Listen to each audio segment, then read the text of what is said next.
Have you ever felt like the life you're living is just one path you could have taken? Like somewhere out there, you made a different choice, and their whole story went in a totally different direction. It's a fascinating thought, isn't it? The idea that our lives could have unfolded in countless different ways. Well, get ready, because in this deep dive, we're going deep into quantum mechanics and the idea that there might actually be multiple versions of you out there right now. Yeah, we've been looking at some really cool stuff, like a discussion with Brian Cox about quantum computing and something called the many worlds interpretation. And today, we want to break down those ideas for you. We're going to explore how quantum mechanics suggests that parallel realities might exist and what that could mean for how you see yourself and the choices you make. It really challenges our understanding of reality, identity, and even free will. Okay, so to start, let's think about something we all think we understand: reality itself. For centuries, classical physics gave us this neat and tidy picture of the universe. Right, one reality where everything follows cause and effect, just like clockwork. Like, think about planets orbiting a star or a ball flying through the air. If you knew all the starting conditions, you could theoretically predict exactly what would happen. But then quantum mechanics came along and basically said, hold on a second, things aren't that simple, especially at the most fundamental level. At the quantum level, reality isn't so fixed. It's more like it's branching out in multiple directions all at the same time. And this is where things get really wild.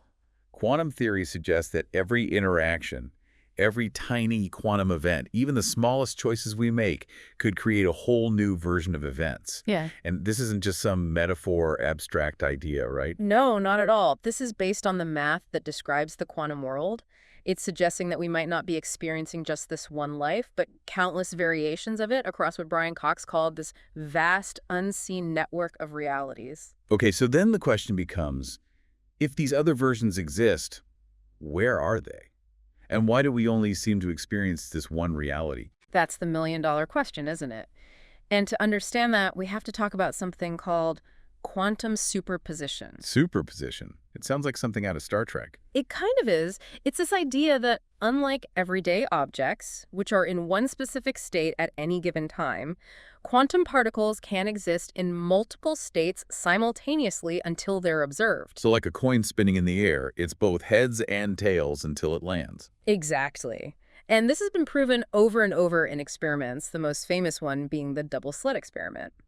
In this experiment, electrons are fired at a screen with two slits in it. You'd think they would go through one slit or the other. Right, like tiny little bullets. But instead, they act like waves, passing through both slits at the same time and creating an interference pattern on the other side. Wait, so they go through both slits simultaneously? That's what it looks like, yeah. It's like each electron is taking both paths at the same time. That's crazy. So it's not that we don't know which slit it went through, it's like it goes through both. Yeah. Exactly. It's only when we try to measure which slit the electron goes through that this wave-like behavior disappears. Then it suddenly acts like a particle, choosing a single path. So it's like the act of observing forces it to make a decision. In a way, yeah. It's as if reality at the quantum level is all about possibilities until we interact with it and force it to collapse into a single outcome. Okay, so if tiny particles can do this, could this principle also apply to larger systems, like, a cat or even a person? That's a huge question. And that brings us to one of the most famous thought experiments in quantum mechanics. Schrodinger's cat. I've heard of that one. It involves a cat in a box, right? Right. So imagine a cat is inside a box with a device that has a 50-50 chance of releasing a lethal poison. Now, until we open the box, we don't know if the poison has been released or not. So the cat could be alive or dead. Exactly. But according to quantum mechanics, before we open the box, the cat is actually in a superposition of states, meaning it's both alive and dead at the same time. Hold on. Both alive and dead. How is that even possible? It's because the cat's fate is tied to the state of a quantum particle, which, as we know, can exist in multiple states at once. It's only when we open the box and observe the cat that the superposition collapses and we see a single outcome. So is it our observation that's actually determining whether the cat lives or dies? That's the central mystery, and it's one of the things that interpretations of quantum mechanics try to grapple with. Does this property of being in multiple states at once only apply to tiny particles, or could it scale up to objects like cats, or even us? If so, then maybe every decision we make is creating multiple realities. Multiple realities, as in parallel universes. That's one way to think about it, and that's where the many worlds interpretation, or MWI, comes in. This interpretation, proposed by Hugh Everett III, suggests that quantum superposition never collapses. Instead, every time a quantum event happens with multiple possible outcomes, the universe actually splits, with each new universe representing a different outcome. Whoa, so the universe just splits like a tree with each decision. That's the idea. So in one universe, you accepted that job offer, in another, you rejected it, and in another, you never even applied. So there are countless universes, each branching off with every quantum event. Exactly. And these aren't universes we can just hop between. They're entirely separate, non-communicating realities, each playing out its own course of events. Okay, this is blowing my mind. So every little quantum event, no matter how small, is splitting the universe. There's no limit to this branching. That's the implication of MWI, yes. It suggests that the universe is constantly diverging into these separate realities with every quantum interaction. But if there are countless versions of me out there, which one is the real me? In one universe, I might be a rock star. In another, a scientist. It makes you question what it even means to be you. Right. It challenges our idea of a fixed, singular identity. Quantum mechanics, through this lens, suggests that we might be more like a probability wave, solidifying into a temporary certainty with each choice we make. So every decision we make kind of locks in one version of ourselves on this particular timeline, while other versions continue on their own paths. That's one way to think about it, yeah. And it's important to remember that while MWI is a really compelling way of looking at things for some physicists, it's certainly not the only way. Right. Not everyone agrees that we live in a multiverse. There are other interpretations out there. Absolutely. Another major contender is the Copenhagen interpretation. This one says that reality exists as a set of probabilities until an observation is made. And that observation causes the wave function to collapse into a single outcome. Exactly. But the Copenhagen interpretation doesn't really explain what constitutes an observation or what triggers this collapse. That's a big mystery, sometimes called measurement problem. It's like saying magic happens when we look. Well, it's a bit more complex than that, but you get the idea. Then there's the pilot wave theory. This one tries to bring back some of that predictability we're used to from classical physics. It says that particles are guided by these hitting waves, called pilot waves.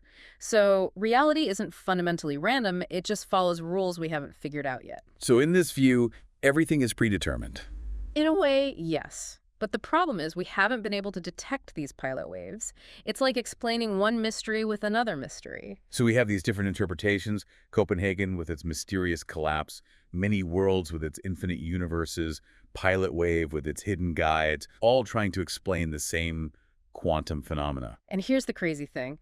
There's no experiment we can do to prove definitively which one is right. They all fit the math and they all explain the results of our experiments, and yet they paint such wildly different pictures of reality. It's almost like we're blindfolded trying to understand an elephant by touch alone. And to make things even more complex, there's the fact that even without a clear interpretation, quantum mechanics is still incredibly successful at predicting things and has led to so many technological advancements. Right. Think about GPS, lasers, even the potential of quantum computers. We can use quantum mechanics without fully understanding what it means. Exactly. It's like we know how to use the tools, but we don't fully understand how they work. And even with all this uncertainty, physicists are still trying to find ways to peek behind the curtain and figure out what's really going on. Yeah, there are these amazing experiments like quantum eraser experiments, which seem to show that future measurements can influence past events. And then there are delayed choice experiments, which suggest that a particle might not decide what to do until after it's already gone through an experiment. So every time we think we're getting closer to an answer, things just get weirder. It seems that way, yeah. And then we have approaches like cubism, which takes a completely different perspective. Cubism? What's that all about? Cubism, or quantum Bayesianism, says that maybe we're asking the wrong question when we try to figure out what quantum mechanics means about the universe. What do you mean? Cubism says that maybe quantum mechanics isn't really about an objective reality that exists out there, independent of us. Instead, it's more like a tool that helps us make predictions about the outcomes of our interactions with the universe. So like a personal guide to navigating reality. Yeah, something like that. It's saying that the wave function, which describes the state of a quantum particle, isn't a real physical thing. Instead, it's just a representation of our knowledge and beliefs about the particle. So reality is basically what we make it. In a way, yeah. It suggests that what we call reality might be deeply connected to our own perspective and what we can observe and measure. That's pretty mind-blowing. So if cubism is right, there might not be a single objective truth out there. Instead, reality might be subjective, depending on who's looking at it. Exactly. It suggests that reality might be more like a story that each of us is constantly writing and rewriting based on our experiences. Okay, so all of these interpretations are pretty wild, but how do they relate back to us in our everyday lives? What do they tell us about free will and our identity? Well, if the many worlds interpretation is correct, then every decision we make is creating a new universe. This makes you wonder if our choices are truly free or if we're just playing out predetermined possibilities in different universes. Like, are we really in control of our lives, or are we just along for the ride? Exactly. Then, if the Copenhagen interpretation is right, then our consciousness actually plays a role in shaping reality. So are we passive observers or active participants in creating what we experience? And then there's the whole question of who we are. If there are countless versions of ourselves in different realities, which one is the real us? Does it even make sense to talk about a real us? Right. Quantum mechanics really challenges us to rethink our most basic assumptions about existence, choice, and identity. It forces us to confront the possibility that we're not as fixed and singular as we think we are. It's a humbling thought, isn't it? So if we entertain this possibility of a multiverse, does that change the meaning of our existence? In a single timeline, our uniqueness seems to be part of what gives life meaning. But if there are infinite versions of us, does that take away some of that meaning? It's a profound question. But maybe in a multiverse, the meaning of existence shifts from uniqueness to awareness. Maybe it's not about being the only version of ourselves, but about appreciating the specific journey we're on in this particular reality. It's like even if we're not unique, our experiences are still meaningful to us. Exactly. And, this idea actually resonates with some ancient philosophies. Some interpretations of Buddhism and Hinduism describe reality as a web of interconnected possibilities where all outcomes coexist. Even in Western philosophy, existentialism emphasizes that meaning isn't inherent in the universe, but something we create through our choices and experiences. So maybe in a multiverse, the question isn't, what's my purpose? But rather, how do I choose to experience this reality? It's a fascinating shift in perspective. So where do we land with all of this? We have this fundamental question about the nature of reality. Is it a single objective structure or an ever-branching multiverse? And the honest answer is, we don't know for sure. Science hasn't given us a definitive answer yet. We have these amazing equations that predict how the quantum world works, but we don't know for sure which story about reality is the right one. And that's what makes quantum mechanics so powerful and so challenging. It forces us to confront the limits of our understanding and consider possibilities that completely upend our everyday intuition. Right. And it's that uncertainty that keeps us exploring and asking these questions. So we want to leave you with this question. What do you believe? Do you lean towards a single, predictable reality? Or do you find yourself drawn to the idea of infinite, parallel versions of yourself living out every conceivable possibility? It's a question that's worth pondering because no matter what you believe, just thinking about these possibilities can change how you see yourself and the world around you.